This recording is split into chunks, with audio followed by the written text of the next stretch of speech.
So welcome to the Animal Energy Connection Conference. With me is Anna Twinney, and she is a horse expert, and I'm so glad she joined the conference with us. Anna is an international equine behaviorist, a clinician, speaker, author, animal communicator, of course, Holy Fire Karuna Reiki master, life coach, and the founder of her current project is Reach Out to Horses. For almost 3 decades, she's brought her highly successful, gentle approach to over 10,000 individuals and horses worldwide. And they come from all walks of life and equine disciplines. And she's conducted over 1,000 clinics and classes across the globe and was the first female clinician to take natural horsemanship to China and Mongolia. And I know, connecting with Anna right now, she was just on a whirlwind trip to the UK, Greece, and lots of other places. I managed to snaffle her in between some of her classes. So for over 30 years, Anna's been involved in horse rescue and rehabilitation, specifically of the American wild horse. Her assistance has been sought by numerous organizations, including some of the largest rescues in the USA. And she's raised hundreds of thousands of dollars for the horses in need and over 100 organizations. Her work's been featured in so many places. It's hard to give you a list, but magazines, newspapers. She's been on Martha Stewart. She's been with the BBC. I can probably find something if you think about it.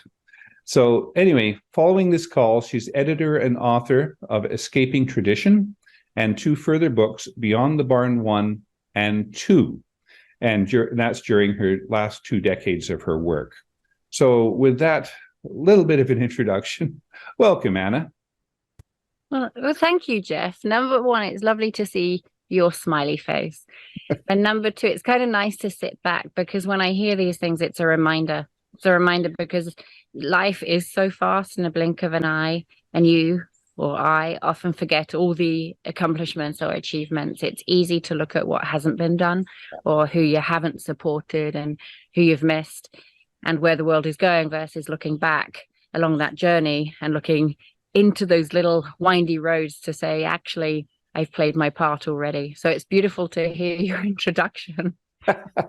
Yeah, I know. When we start looking at our thing, when we create a biography, we write it all down, and it doesn't mean much.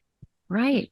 But when somebody else reads it and says, "Holy cow! Look at all the stuff you're involved in," it's just so much that says, "I've had a busy and hopefully a very successful and good life." Right. And I love it. Yeah. I was going to say the word successful is always a big one. What is success, right? Is it success that the heart sings? Is it success that we've saved an individual? And I'm constantly reviewing that to go, what is success anyway? Achievement, satisfaction, support, saving, all of that, right? And then I strive to be more successful, to be able to bring it out into the world today and to share it with others. To reconnect them, that's a good way to say it. For me, it's about the reconnection, and it becomes more and more evident that individuals need to reconnect to all life, to spirit. Yeah. Well, that's the focus of this entire conference. I've had emails from people already telling me that, wow, this has changed things. And there's one, I'm going to go and talk to the trees. Because there's that mindfulness to remember, right? And then in England, you get the trees that are thousands of years old, because history, I say history so much further, of course it isn't, but it is that piece that you walk around and there's historic buildings and there are the trees that get saved and supported. So absolutely, wherever we get that rhythm from, that's the thing. What lights our fire? What makes our heart sing? Yeah. Where's that rhythm? Where do we get the connection from? And for me, it was the guidance from the horses. Yeah. Your focus is the 4-legged, hooved guys. They're majestic horses, as I like to call them. And I know with what we talked about before, you're going to give us some wonderful ideas on how to get messages from these guys. Yes. Yeah. It really began with the wild ones, Jeff. And I look back 25 years ago as to who began this journey, and it was a Mustang called Chewy. And he had an absent owner in Washington, and he was in a beautiful, beautiful facility, one of the top-notch, high-caliber facilities. And it was all about relating through their language, through trial and error, actually. So a lot of this for me was what works, what does not work. And the horse world is known to focus on pressure release. And it's only in the last handful of years that, for me, I could redefine the word feel, because we look at feel to be the quantity of pressure and how to say thank you. And everything is reliant on the release. If we put our eyes on eyes, our shoulders square, we advance forward, we release, we use a flag, we release. And that's how we begin a journey, often in horsemanship, is through asking and releasing. And perhaps many would be telling through the mannerism that they approach. But the truth is that feel for me was deeper, and it took a long, long time to get there. It was not an overnight success, for sure. And the feel for me would be that heart-to-heart connection of, I'm feeling how far to go. I'm feeling what that individual is saying. I'm feeling the essence between us. I'm feeling how far to go. And instead of looking at results of, well, we're ending on a good note, or there's been an up and down, let's finish here, it would be the feel of, how much can this individual endure, and what is he saying through that space between us. And it began with Chewy. It began with this little Mustang to go, okay, I'm going to put all the systems together and all the structure together to learn how to advance and the movements that we're making. And then from there, you begin to look at it to go, he can see the whisper in the eye. He can see the minute movement and can tell if you're in the present time, if you're in the moment, if you're planning ahead, how far ahead you are. It really was something that inspired me enough to look at all of natural horsemanship and be in pursuit of true natural horsemanship. Here's something for you. For those that have explored natural horsemanship, you look at it, and the first lineage, the top lineage that's come on down, has truly been dominance-based. And people ask themselves, what even is dominance-based? And for me, that would be the telling and not asking. And telling can be demanding and looking for an end result and praising the end result instead of these minute tries. But dominance-based is also using the nature of the horse against them. And that very theory is incredible, to think that people have studied wild horses and then used that nature against them in order to put their will on and get the leadership. What if we knew we didn't have to do that? What if we knew actually leadership comes from within, and how do we access that?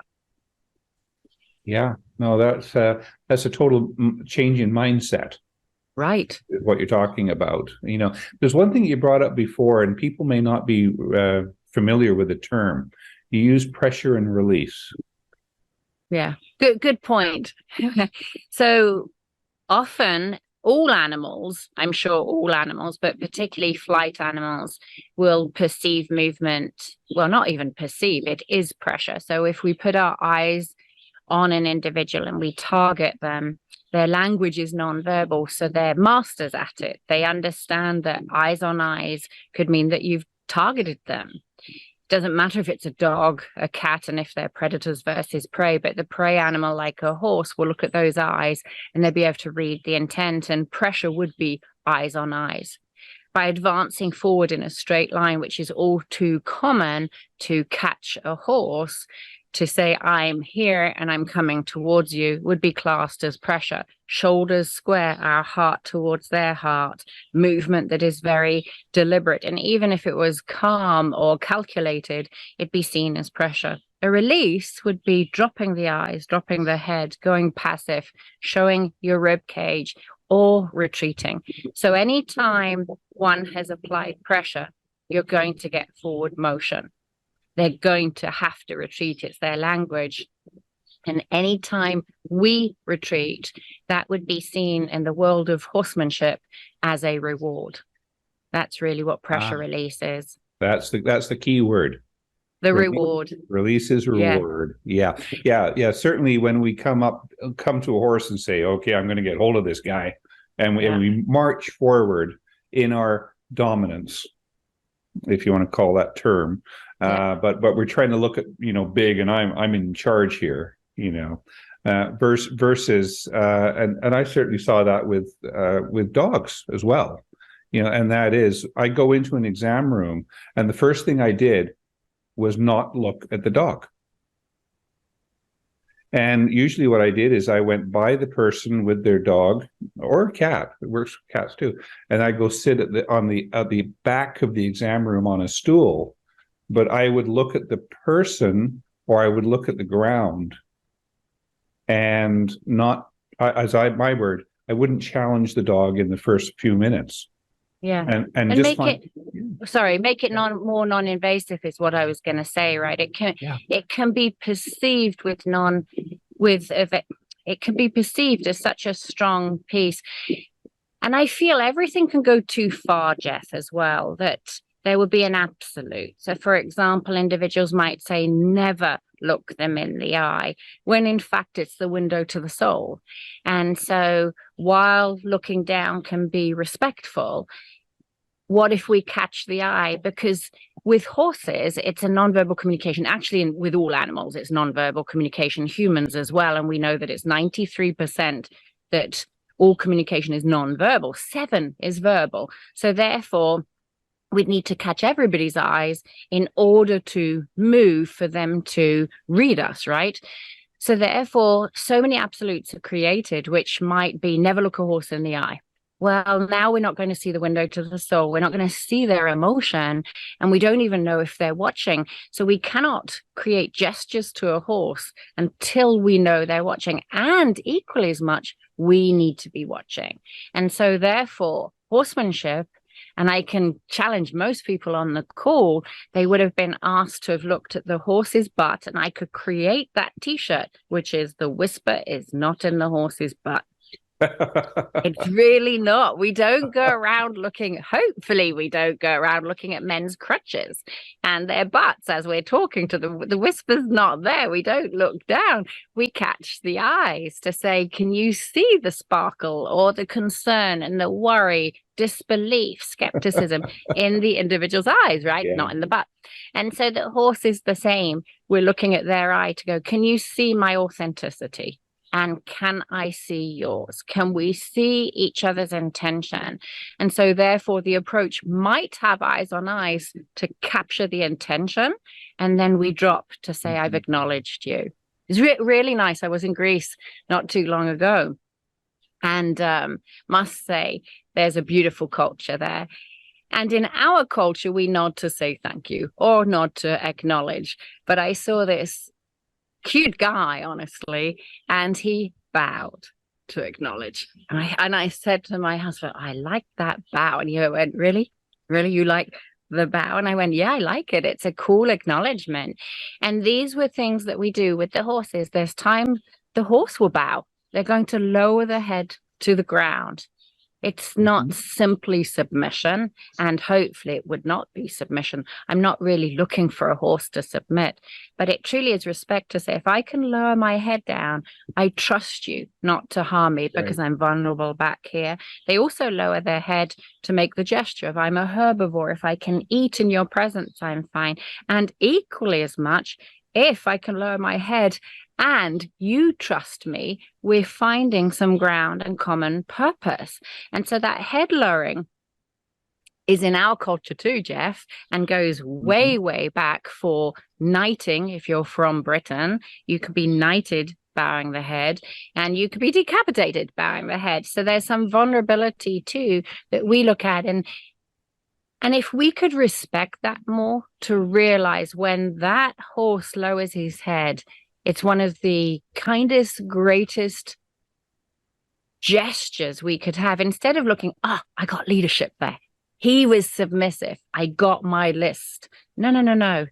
He just gave you a piece of himself. Could you feel how much he gave you? To this day, 25 years later, I would still get that emotion to go, you trusted me in moments to lower your head. You trusted me when you didn't need to. And what did I prove to you here? My authenticity, my alignment. What did you see in me that you knew you could do that? So when I see these youth or the next generation leading their horses going head drop, why are you asking them to drop their head? Why? Well, I've been told to. Don't do anything you've been told. Challenge everything you've been told. Not in a disrespectful way, but ask, why am I dropping the head? Because they shouldn't. These horses need not drop their heads unless there's a reason to. They will cause relaxation. They cannot have an adrenaline rush if their head's down. Use a veterinarian know way more than I do with that. But if their head's down, the adrenaline's down. So there's reason to ask them to lower their head, to say, drop your adrenaline in my presence. I'll be aware. But at the same time, if your head's down on a phone, if you are in your head, you have not earned the right to lead that horse. You're not reliable because your head's down and you're not watching the area. So the greatest form of leadership that the horses have and require is awareness. Mm-hmm. Yeah, no, I can see the like we have so many terms now in terms of 30 years ago, it was dominance, submission, and such. And then we moved into you need to be a good leader. And then there was I call it a vague phase where you're kind of in the case of dogs, you're kind of their buddy. We're trying to get that in there. And what you're talking about is being this is how I'll term it.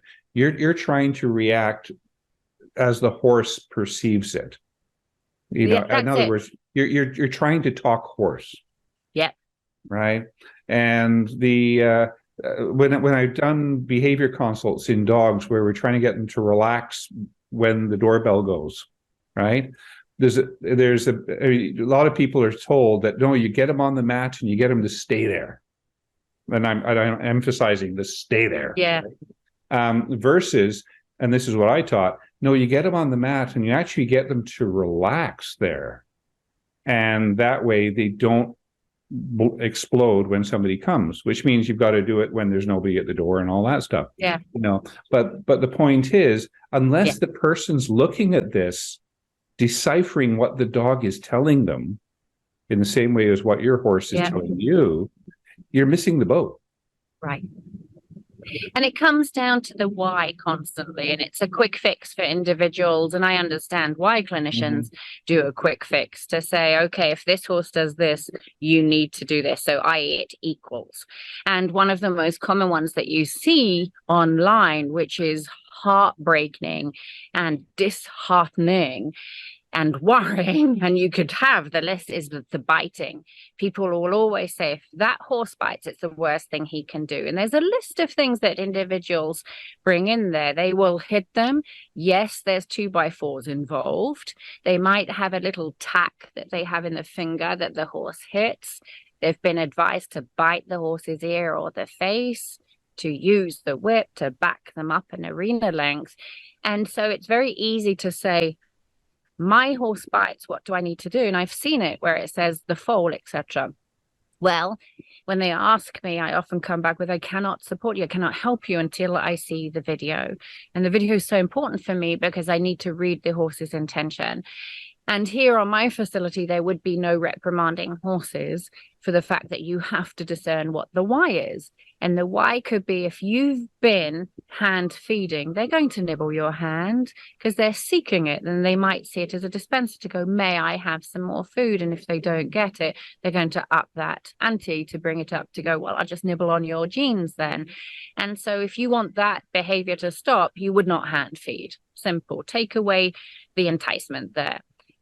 But there's so much more to it. They might nibble because they're investigating the clothing. They could nibble to get attention because they feel that you're ignoring them. This list goes on and on and on.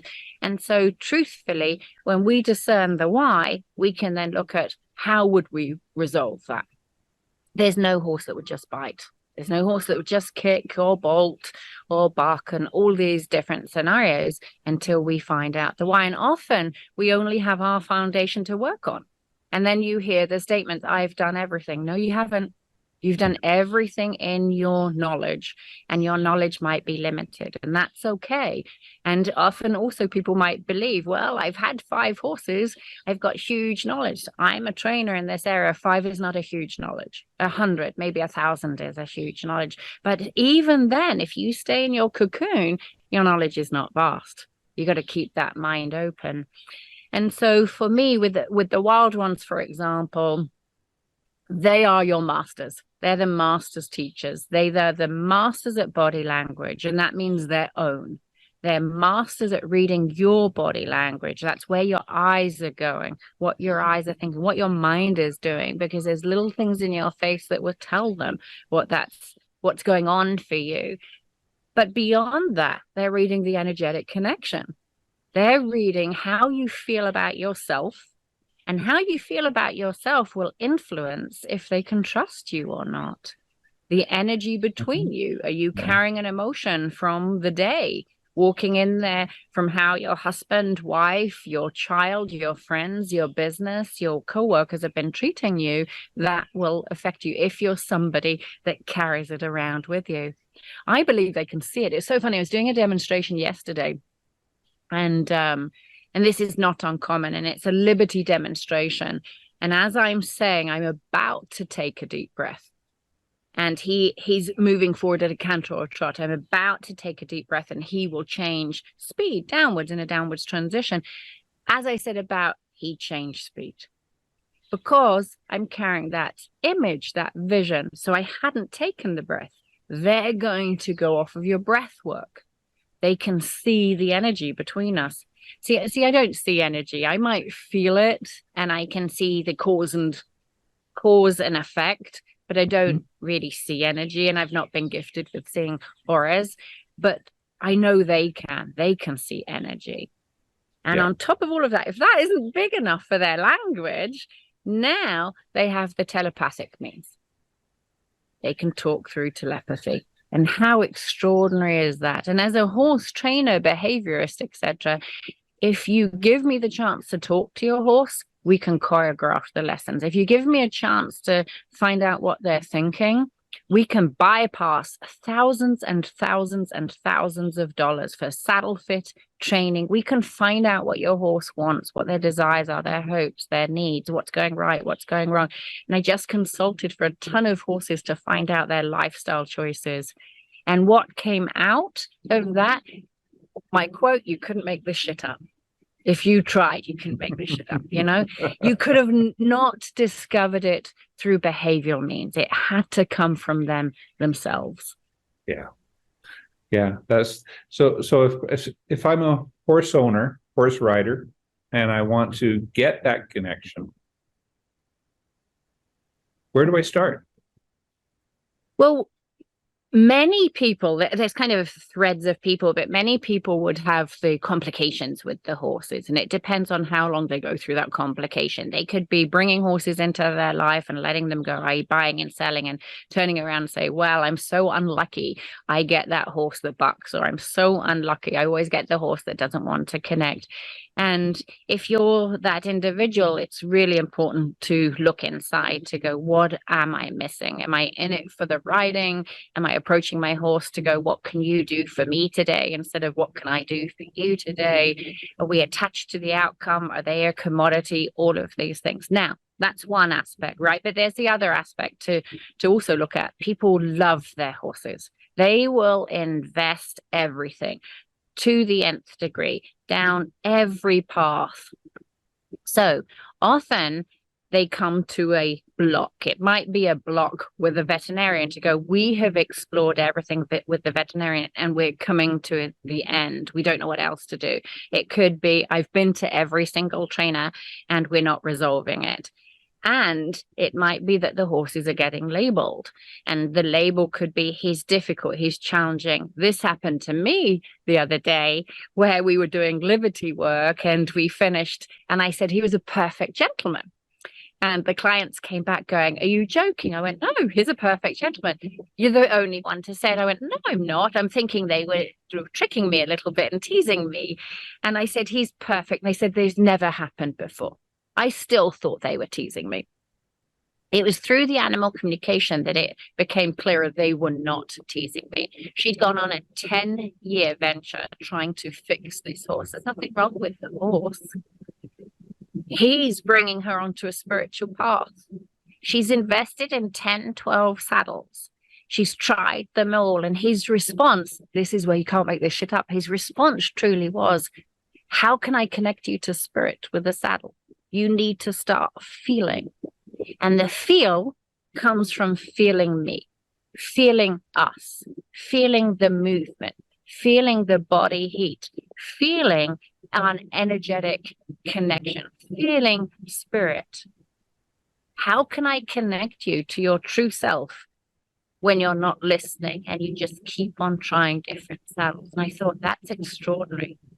None of us would come up with that. We'd look at backache and teeth and saddle fit and all of these aspects. And perhaps there's a little aspect involved, right, that we needed to bring in professionals for that. But at the same time, his role is to show her and take her on this path. If he'd been perfect, she'd never seek out the path of natural horsemanship, and she would have never found me to begin this path of animal communication. So it goes so much deeper, so much deeper that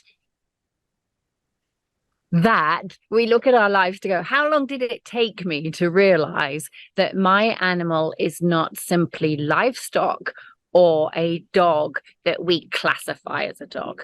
What if he is my true partner, and what's partnership look like? And he is my confidant, he's my spiritual advisor, he's my counselor, he's my business partner. Had we even thought of any of that they could advise us on who to be with, who the trainer needs to be? And the truth is it about riding or is it about finding ourselves? Well, it's about all of that, isn't it? So the path begins when you're willing to look inside. The path begins when we slow down enough to listen. And the listening means go quiet, go within. Was it the environment that created the spook?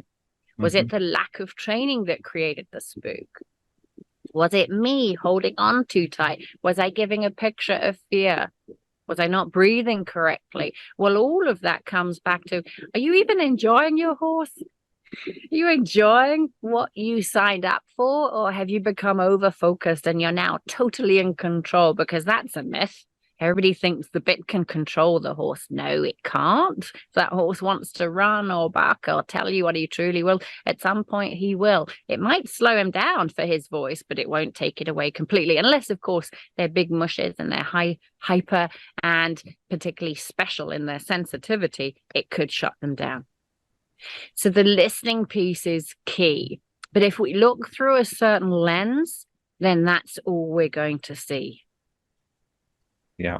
So we have to be totally open and surrender to what we're starting to comprehend. Yeah. Yeah. And how long does that take, Jeff? You know? Yeah. Yeah. You can learn that in an hour lesson, I'm sure. No problem. Yeah. No,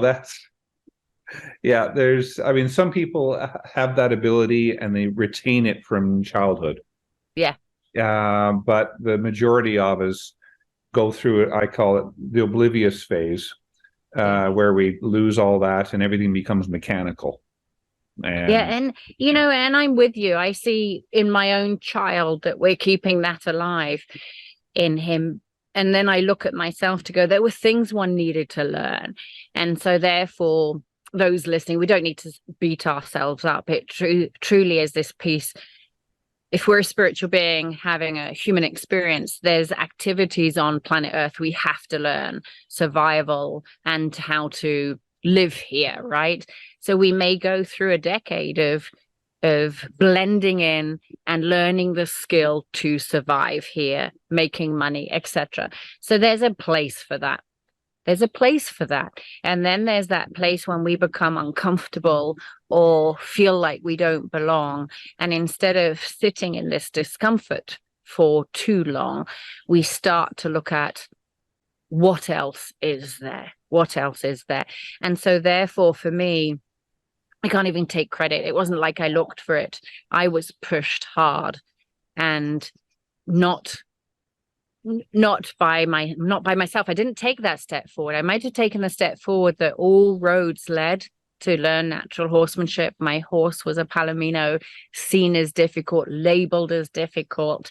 And you believe that when all the professionals tell you that and the experts tell you that, you trust them enough because you're an amateur, you believe it until they tell you hit and spur, and then you'll have a moral compass where the tummy churns, and it's the question of how long we go along with that. How long do we believe the lie? With that, it might mean another piece leads you to the same location. Could be part of your private life that you do have a head-on car accident or you hit a brick wall, metaphorically speaking. So everything leads you to start studying spirituality. And the spirituality for me was the animals, the animal communication, and watching these wild horses and in pursuit of true horsemanship, no longer believing that work versus rest, discomfort versus comfort was accurate and true. These are sentient beings. They have reasons behind everything. And because we can't see them doesn't mean they don't exist.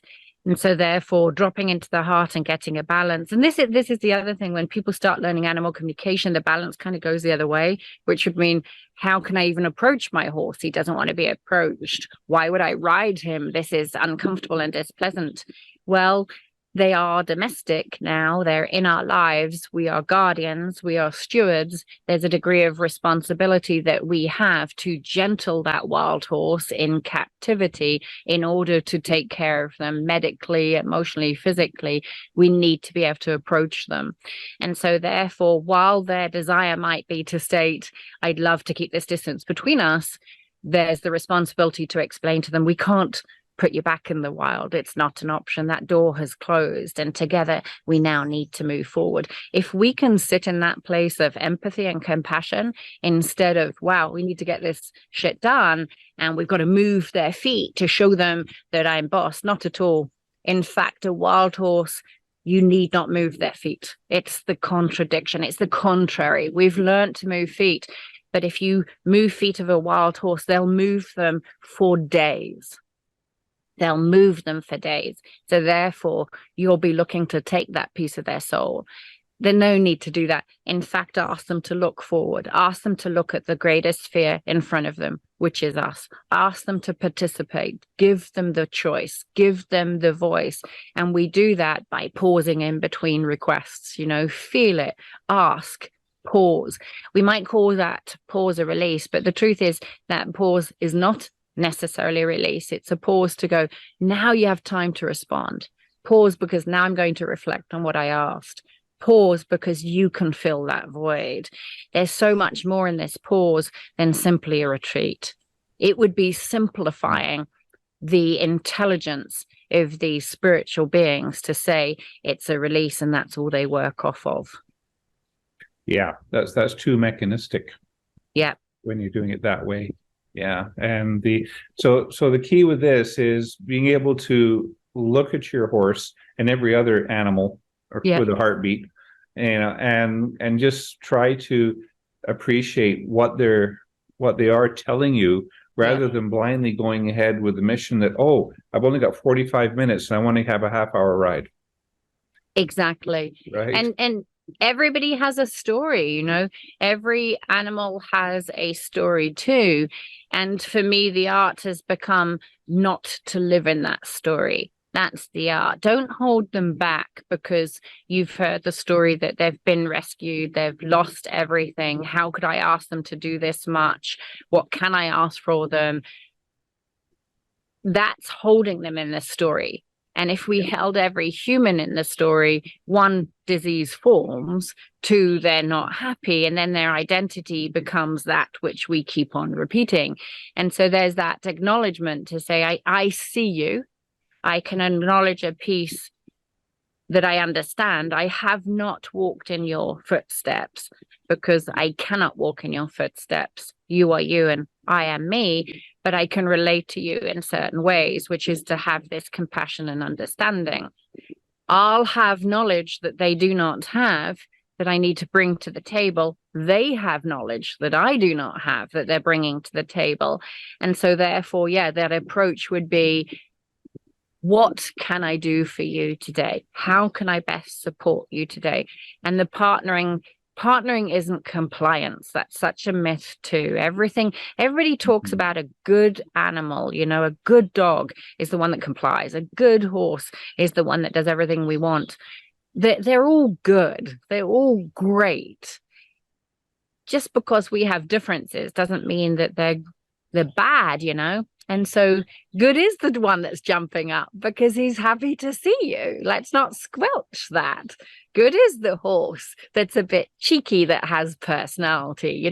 Good is the one that's kicking up his heels. They're all good.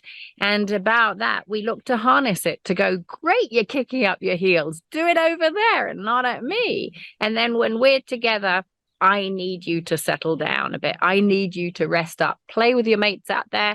Come to me. And the biggest thing here too is not only to learn to listen to the language, but how close to nature can we get? If that's what they're needing, if they need food 24/7, because that's what they're used to, let's do that. If they need company, let's do that. Not all of them do, Jeff. I was fortunate to work with Sheikh Mohammed's horses. And if you said to Sheikh Mohammed's race horses, we're going to shove you out in nature, 100 acres here, half at it, they'd probably come to the fence going, where is my groom? And the shaving's up to my knees. And, I rather like my solarium and an undercover racetrack. You give that to the wild horse, they'd probably commit suicide to go, this enclosure is claustrophobic and you coming in and demanding things from me does not work. It's too easy for us to say a horse is a horse is a horse. They're not, actually. Sheikh Mohammed's horses have been born into privilege. They are athletes. Their bloodline, their DNA is to run. They love to run.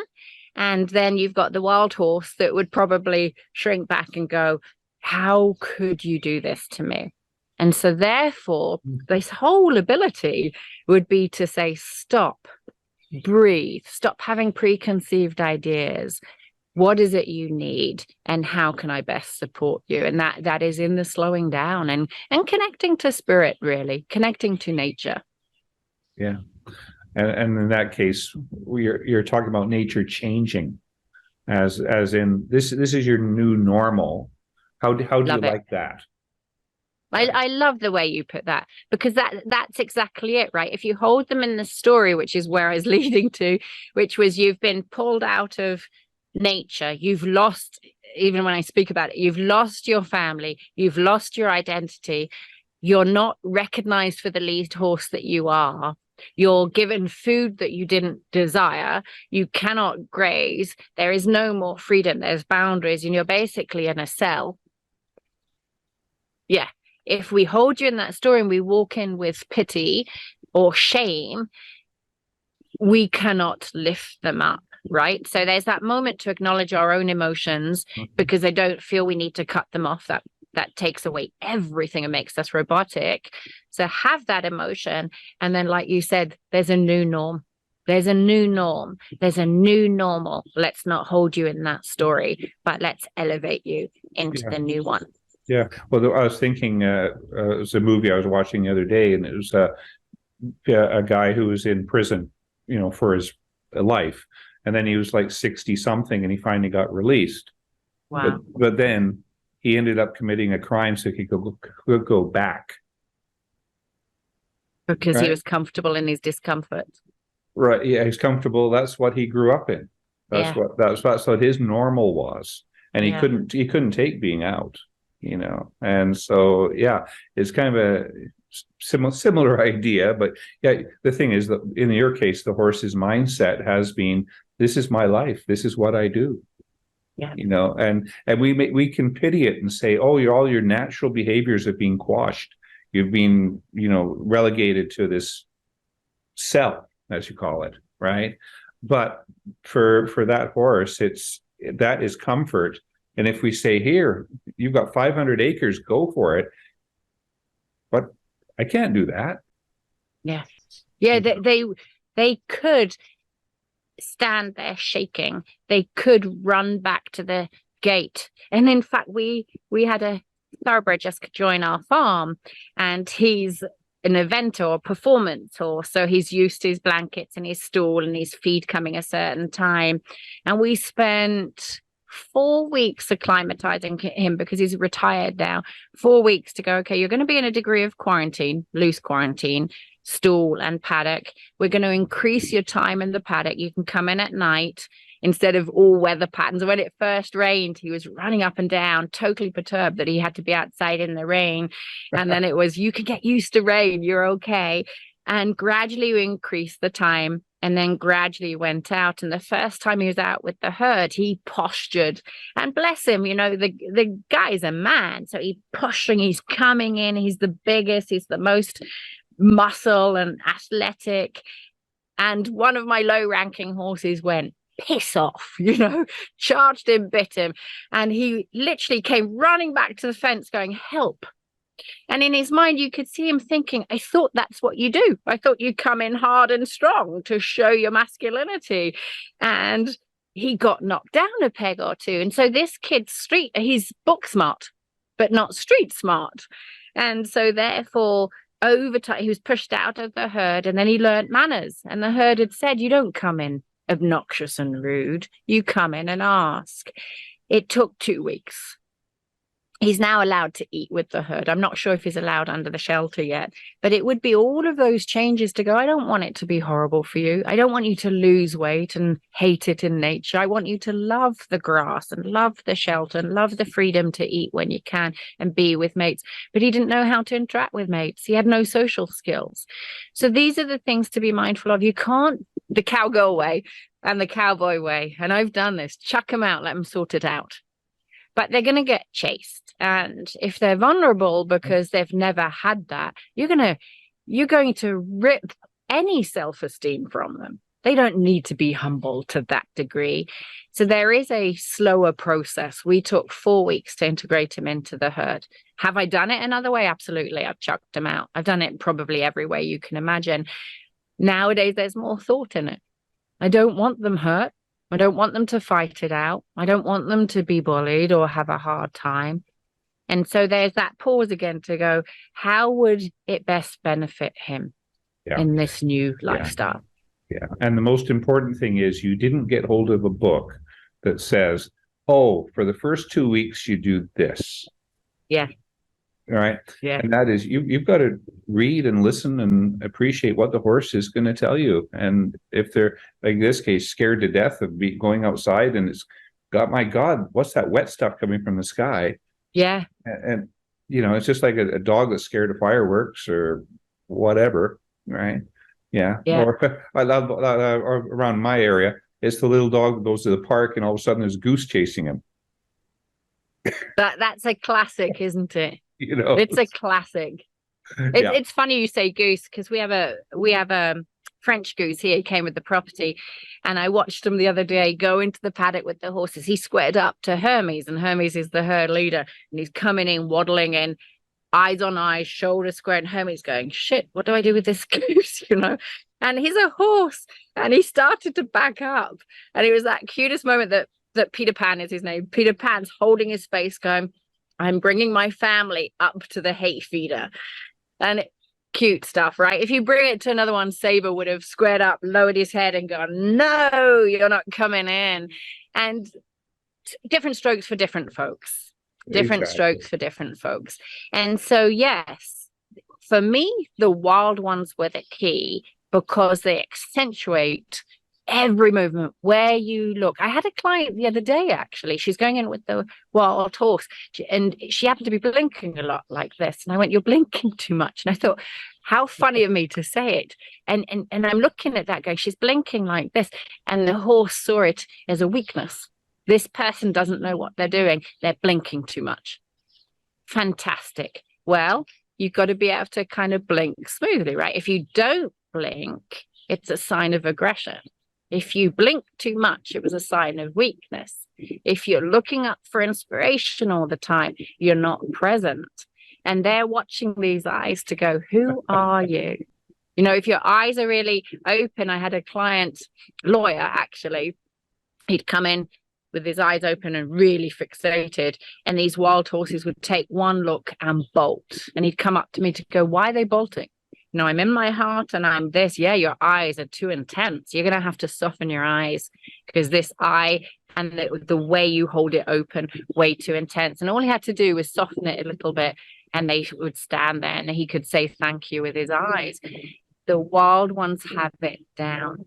They'll teach you how to be in the world, how to be a better version of yourself. Yeah. The eye thing in cats. There's a thing that's around the internet now. It's called the slow blink. Okay. Yeah, the slow blink like that. Yeah. Yeah, and it's considered when they do that, it's regarded as, oh, that's a good sign. I'm not going to get hurt by that cat. Yeah. You know, that's the deciphering of that specific thing. But there's probably a whole lot more to look at rather than just the speed of the blink. Right. So exactly. The pupil with the horse, the pupil's huge because the eye's on the side of the head and they have such a big peripheral vision from the front to the rear because of the positioning of the eye. And often you'll think they're looking at you when in fact the pupil might be forward or sideways or back. And so it's really important that we catch that pupil as well in the horse's eye. All of it means you're signing for the deaf in the sense of you're using body language and signature moves. This is also a big piece. When you watch the wild ones in their natural habitat, it would be easy to form an opinion through what you're seeing. I questioned, why did all the top clinicians utilize the dominance-based horsemanship? I think it's a big question to ask ourselves. What made them look at the wild horses and say, I'm going to pick the dominant one? Because 9 out of 10 horses are passive leaders out there. Well, number one, it's evident and obvious. You're going to see the ears pinning, the shoulders square. They're going to be snaking. You're going to be able to read that quicker, faster than having to go within. But another reason would be exactly that. Who is a good leader? Is the good leader the one that dominates and tells you what to do and berates you, belittles you, blames you? Is that the one? And we've all known leaders like that. Well, not only can they keep themselves up here and keep the person down, which is another form of the dominance, but it means we don't have to look inside, right? And do any of the work that's required. A true leader has leadership skills inside. It comes from within. They can lead without making somebody else feel bad.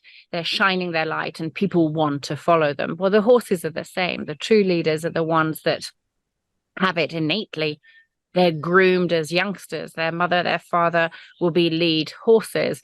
They are groomed for that position. They're not just kicked out. They're shown how to lead. And by the time they're 18 months, 2 years of age, the wild horses will leave as bachelors, form a bachelor band, and you'll have some passive leaders amongst them that in fact observe more. They'll stand back there, read a situation. They might read it over weeks before they step in, and they've got, in a way, control of that group and that herd of horses, which again we can match and mirror in our lifestyles to go, who comes in to go, okay, right, that's it, we make these changes? Or do they actually look and observe when they're taking over companies or taking over a new position? Well, the truth is the dominant person will say, I'm the boss, you will listen, you will call me sir. And those that are leading from within will observe, see who it is within the rankings, how this operation works, and then gradually mold what they're seeking. Well, that's what they do in the horse world too. So far easier to come in dominant, far easier to teach it. And beyond that, it makes it very easy. The horse is at fault. Okay, so you've got to move the horse's feet, use the pressure release. Horses don't want to be in discomfort. They're going to move out of discomfort to comfort. So we create pressure for them to create their own release. Far, far easier than to use positive reinforcement and a blend of positive and negative, which is harder to teach and harder to learn, and ultimately doesn't apply to every horse because we're molding it. I wanted to figure it out for myself to go, why did everybody go dominant? Why are they going dominant? Because individuals want quick fixes. They want the horse to be wrong. They want to fix it in one way, not in 30 ways. They don't want it to take time, and they don't want to look within. And so it's a special person that says, I take responsibility, and I know that I need to come in with a different approach. I know there's more to it than meets the eye. That's the special person. That's the special people that you're attracting to your summit here. Oh yeah. There's the people that are coming here are very open, and they're seeking ways to try to do this. And I mean, just from my journey, during my 20s and 30s, I could be called the conventional mechanistic veterinarian, very much so. And I remember when I was in college, we had it was a calf restraining lesson, how to get calves. And the thing that we were taught, which is, I'm going back 40 years now or more, is that, you managed to get hold of the calf's head, and if you turn them around far enough, you could get them to drop, and then you can put your weight on, and then you've got them under control to do something. Yes. Right. Yeah. And I just remember one guy in the class who did it, and he got hold of the calf, cranked the head around, dropped it, more or less dropped on the calf. And there he was there with his knees on the calf going, got it. Yeah. And that was celebrated at the time, because that's what we were taught to do. Right. And now I think of those days and go, geez, we were really terrifying these guys. Yeah. All we were doing was teaching them how to get out of those holds.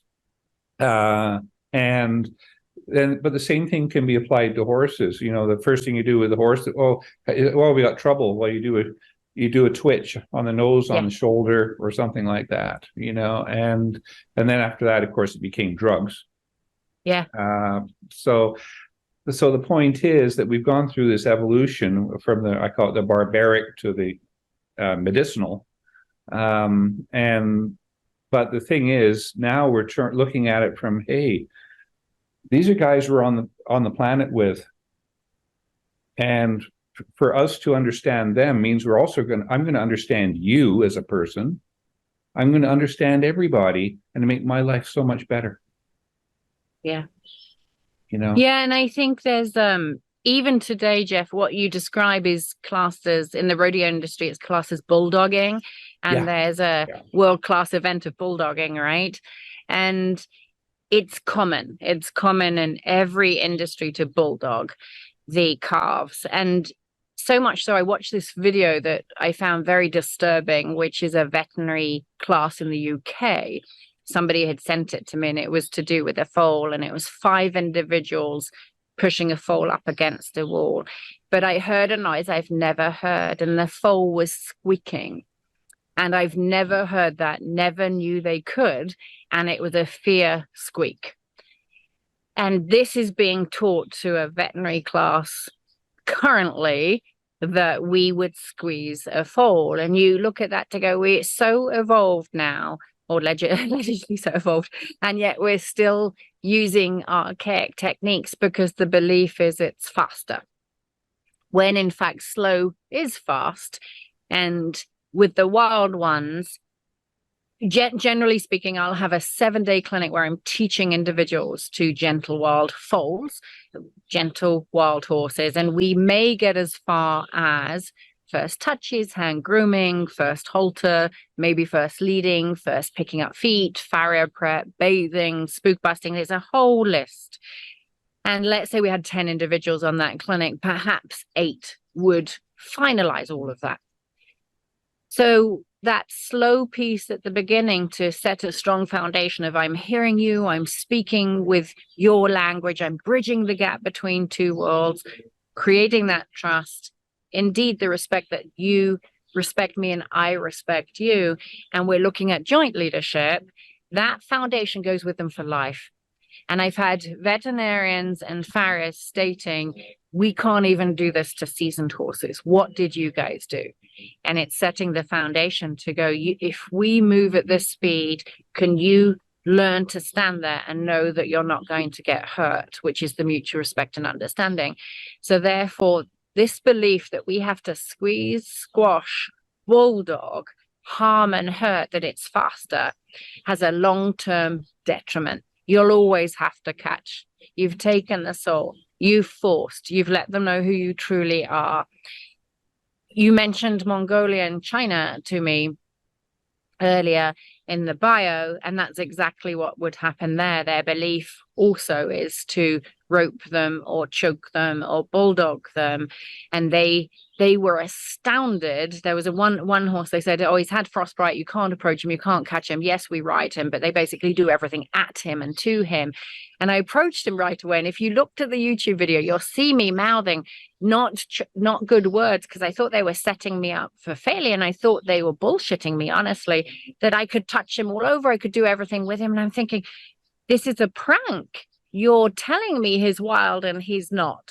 You're telling me he's got issues and he hasn't, and you want me to fail by ultimately laughing at me later. And you see me looking at the translator going, this is not true, he's fine. And she said, no, he's not fine. Nobody can touch him. This is genuine and this is real. So what had they done? They'd come in bold and harsh. They wanted to hurt and harm. He would have run away. When he runs away, they hurt him. So this cycle went on and on and on and on. And to teach them, talk to these guys. Talk to them. This 1 hour will affect the rest of their lives. This 1 hour or 2 hours or 3 hours, whatever it might be, will set the foundation forever. Forever. Yeah. And yes, you have to be authentic. You have to be authentic. So you have to show the authentic you. And then it works always. That's the key. Yeah. Yeah. And that is you don't go in with an attitude. You go in and I'm going to call it submission, but you go in exposed. Yeah, exposed. Yeah. And that way you're saying, hey, I don't want to hurt you. You don't want to hurt me, right? You know, that type of thing. And then work on it from that perspective, you know. So boy, that's great stuff, Anna. You know, really good. Any last thoughts on I was going to say, I hope I touched upon it by threading everything in, from the wild horse to domestication, as well as that energetic exchange, a degree of telepathy, body language. They are all languages. They're all individual, that we can take the time to learn. The greatest gifts of them all would be that the animals see who you are. They see the truth. They see through you. And this change in attitude and the change of the way we are in the world, the way we are being with them, is the greatest gift that we can ever have. It goes way beyond our interactions with the animals, because it goes into our interactions with life. We always talk about them being our best teachers, and the teacher could be the patience and the love and the unconditional love. And there's so much more. I believe they show us why we're here and how we're meant to be in the world today. And perhaps it's not just a belief. Perhaps I know by now. I know they're showing us the way to be. Our identity is not in the job that we perform. And I don't believe that's why we're here. It's about pursuit of happiness. It's about the pursuit of truth, the alignment, the spirituality. And so these individuals who have not come into our life by chance, but it's a plan, it's meant to be that way, will teach us to listen and to reconnect to source. So therefore, this journey is a lifelong journey. It's limitless. There are no boundaries.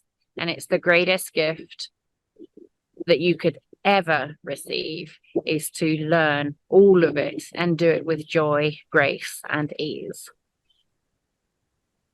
Wonderfully said. That's great. I hope so. You're so eloquent yourself. That's great. But I love what you've brought in here, Hannah, and that is we have to look at horses not from a standpoint of, oh, I'm going for a ride today. And while you were talking about that, I was thinking about way back in I call it the old days, when for several times I went to a riding place and you ride the horses for an hour and you go out on trails and come back, right? And those horses don't do anything you really want them to do, because they just start plodding and they do they know the trails. Yeah. And they know when to get back, and that's the type of thing that we want. Okay, we got to turn this around. Let's make it better for everybody, right? Yeah. So but I'm sure all our viewers have got the same thing, and that is, gee, I remember a time when I did this to a horse or dog or cat or whatever, or even a person, and if we reflect back on it, we say, I can do that better, and going forward, we can do that. Okay. Yeah. You had something for the viewers, and a book for them. Do you want to describe that a little bit? That's right. I'm glad you reminded me. We have Beyond the Barn, and Beyond the Barn is one of the books, and it is about 2 decades of my life's work. And ultimately, you could probably see the growth in the chapters too, to go, that was the beginning of my exploration. And there's lots of tidbits in there from horses and animal communication and energy healing and stories, as well as graphs to go through and true support. It's a great book, a reference book as well, and it's yours. If you click on it, right, you have access to it. Okay. I love to share that. I'm always growing. I'm pausing because it was a horse the other day, actually, that the client brought her into the arena, and she said she's fearful of whips. And I said, well, are you not? What are we doing about that? Well, I avoid the whips. And I said, let's not avoid them. And I pick it up and say, see, she's fine. And we'll work a few minutes with her. And she was fine. And then during the animal communication session, it came up with my desire is not to be faced with things that I no longer need in my life that make me uncomfortable. And see me pausing here, and I went, oh, did I really have to expose her to that whip? Because the whole idea was, I don't want her to have a cage around. I don't want her to fear that which she does not need to fear. And let's get that cage off and she can be fine. And her response to my action was, but if I never need to be exposed to it because that part of my life is behind me, then I don't need to be exposed to see that. And I went, you're right. So these are questions I would be asking my clients going forward of, is that something you need to have in your life? And if it is, we'll work on it. And if it isn't, we'll let that go. And this is the evolution of the book to go. It's not about advance retreat and pressure relief. It's not about just desensitizing to everything that you feel your horse needs. What is it your horse wants? What do you come across? How can we evolve and expand our training and not stay in simple systems? For me, that's what life is about. I need to listen better, hear more, connect more, partner more, get softer and softer, and know the balance between all of it to be the best guardian I can be. And that is in the book. Great. I think I'll be snapping my copy up right away so I can get working on that. You're so kind. Okay. So thank you for coming, Anna. It's been a pleasure. Okay. It is a pleasure. It's lovely to reconnect, Jeff. Okay. So anyway, I want to thank Anna for being here. It's been a great session, and hopefully you've learned a little bit more about how you should be approaching, interacting, and just working with all your wonderful, majestic horses. So thanks for watching. I'll catch you next webinar.